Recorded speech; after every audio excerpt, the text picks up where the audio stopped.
আজকে ডিম মারা কেন খেয়েছে জানেন? আমি কিছু খোঁজ খবর নিয়েছি। নিউ ইয়র্কে আমাদের দেশের প্রতিনিধিরা গেছে। আমরা তাদেরকে কেউ পছন্দ করি আর না করি, আমাদের হয়তো পছন্দ কারো প্রতি থাকতে পারে, কারো প্রতি নাও থাকতে পারে। প্রশ্ন উঠতে পারে যে যারা গেছে এনসিপির, এরা আসলে কতটুকু যোগ্য? ওখানে এত বড় একটা বিষয় যে প্রধান উপদেষ্টার সাথে, আমাদের দেশের প্রধানের সাথে যুক্তরাষ্ট্র সফরে যারা গেছে, তাদের আসলে কত কে কতটুকু যোগ্য, কে যাওয়ার কথা ছিল, কারা যাওয়ার কথা ছিল, কাদেরকে নেওয়া হয়েছে, কাদেরকে নেওয়া হয়নি, এই নিয়ে প্রশ্ন বিশ্লেষণ থাকতে পারে। কিন্তু সর্বোপরি আমাদের যারা গেছে তারা আমাদের দেশের প্রতিনিধি। কিন্তু যেই একটা অবস্থার মুখোমুখি হয়েছে তারা সেখানে গিয়ে, এর পেছনে কারণ কি? দেখুন, আমি একটু আগে যুক্তরাষ্ট্রে কথা বলেছি, বিএনপির এক নেতার সাথে কথা বলেছি। বিএনপি নেতারা জিজ্ঞাসা করলাম, কি ব্যাপার, আপনাদের লোক কোথায় ছিল?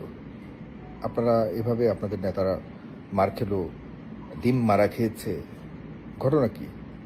তখন তারা বললো যে, ভাই, আমরা যে গ্রুপ যাওয়ার কথা ছিল সেই গ্রুপকে বাদ দিয়ে আরেক গ্রুপকে থাকতে বলেছে, সেই গ্রুপ সময় মতো ছিল না, এখন আমাদের কি করা আছে বলুন। তার মানে দেখুন, সেখানে গ্রুপিং, এই গ্রুপিংয়ের কারণে আজকে আমাদের দেশের যারা, এই যে মির্জা ফখরুল ইসলাম আলমগীরের মতো একজন সিনিয়র মানুষ, একজন স্বচ্ছ রাজনীতিবিদ, তিনি আজকে অপদস্থের শিকার হয়েছেন।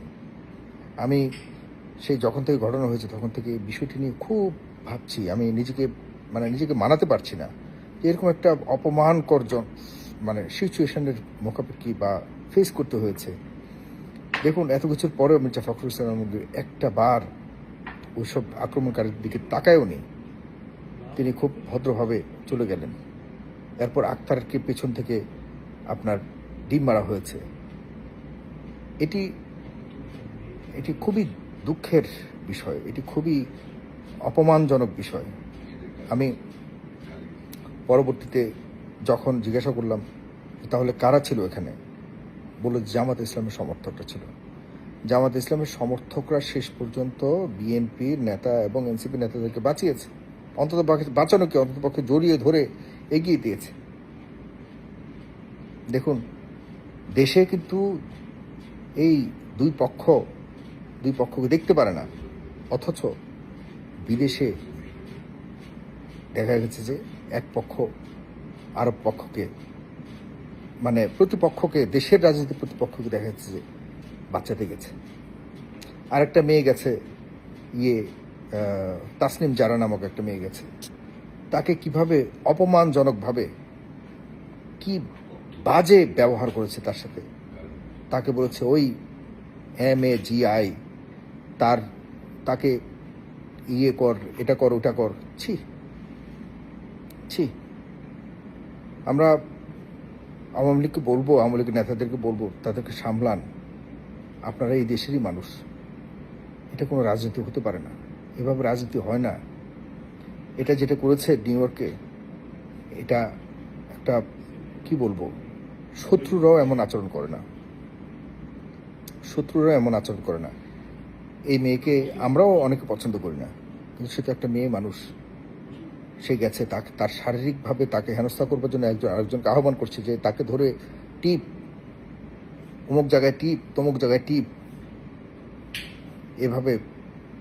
দেখুন, আজকে নিউ ইয়র্কের মতো জায়গাতে সিকিউরিটি ওইখানে স্বাধীনতা দিয়েছে বলে এ ধরনের আচরণ করেছেন।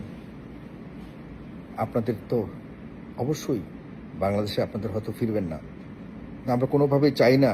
আমরা প্রথম থেকেই একবারের জন্য কোথাও বলিনি, আমি ব্যক্তিগতভাবে, যে তারা বিগত আমলে বা বিশেষ করে 24-এ যে আক্রমণ করেছে, অত্যাচার করেছে, অনাচার করেছে, খুন করেছে, এভাবে একটা জেনোসাইড করেছে, তার জন্য তাদেরকে, তাদের পরিবারকে শাস্তি পেতে হবে এমন, বা তাদের পরিবারের উপর আক্রমণ, এমন কথা কখনো মনেও আসেনি। কারণ কখনোই কারো কৃতকর্মের ফল তার পরিবার অন্য কেউ বইতে পারে না, উচিত না এটা। কিন্তু বলুন, শামীম ওসমানকে যখন আক্রমণ করা হলো বা হেনস্থা করা হয়েছে নিউ ইয়র্কে, যেই লোকটা লক্ষ্মীপুরের নোয়াখালীর ছেলে, যে ছেলেটা হেনস্থা করেছে, তার বাড়ি ঘর, তার ভাই বোনকে একদম অপমান করে মারধর করে তার বাড়িঘর ভাঙচুর করে চুরমার করে ফেলেছে। লন্ডনের মালিক ভাই উনি কি না কি বলেছে টকশোর মধ্যে, তার বাড়িঘর জ্বালিয়ে দেওয়া হয়েছে।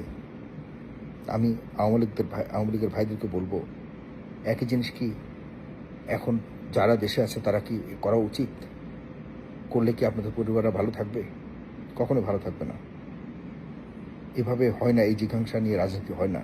প্লিজ আপনারা বুঝুন, সামনের একটি খুব ক্রিটিক্যাল সময় আসতেছে, আমাদের স্পর্শকাতর একটা সময় আসতেছে, সেটা হলো নির্বাচন। এই নির্বাচন কেন্দ্রিক অনেক কিছু ঘটতে পারে। প্রতিহিংসা পরায়ণ হয়ে কখন কার উপর কেমন ধরনের কি হয়ে যেতে পারে আল্লাহ মালুম। আমরা ওই সিচুয়েশনের কথা ভাবতে পারি না।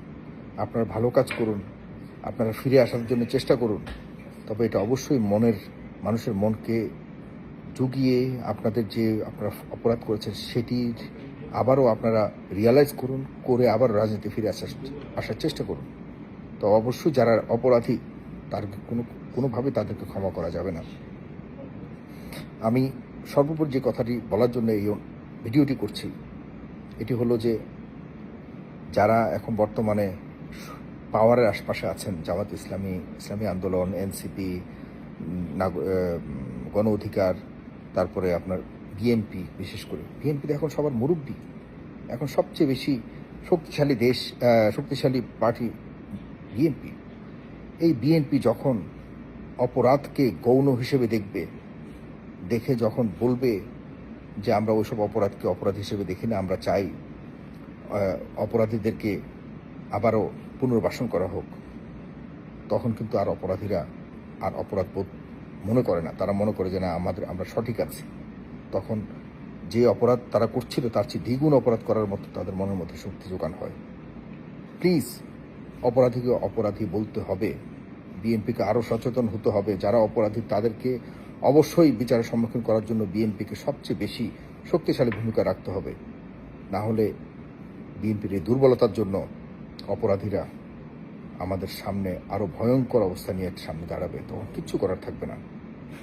জামাত ইসলামকে আমরা অনেক দোষী করতে পারি, কিন্তু জামাত ইসলাম আজকে প্রমাণ দিয়েছে যে আমাদের মধ্যে যাই হোক, বিপদে আমরা একে অপরের রক্ষায় প্রাণপণ চেষ্টা করব এবং তাদেরকে নিজের সর্বশক্তি দিয়ে আমরা প্রোটেকশন দেব। এই বিষয়টি বিএনপির মধ্যে আসা উচিত। রাজনৈতিক বিরোধিতা এক জিনিস আর ঘৃণা আরেক জিনিস। আমরা চাই না ঘৃণা আর রাজনীতি হোক, আমরা চাই বিতর্ক হোক, রাজনৈতিক প্রতিপক্ষতা থাকুক, বিরোধিতা থাকুক, তবে ঘৃণার যেন আমাদের মনের মধ্যে না আসে। প্লিজ এই বিষয়গুলোকে একটু সামনে রাখুন। আমার এই কথাগুলি একটু সবার জন্য একটি উপদেশ না, পরামর্শ। যারা সমর্থকরা রয়েছেন এই বৃহৎ দলগুলোর, প্লিজ আপনারা সচেতন হন।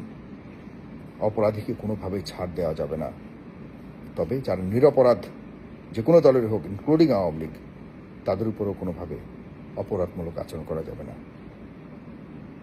ধন্যবাদ।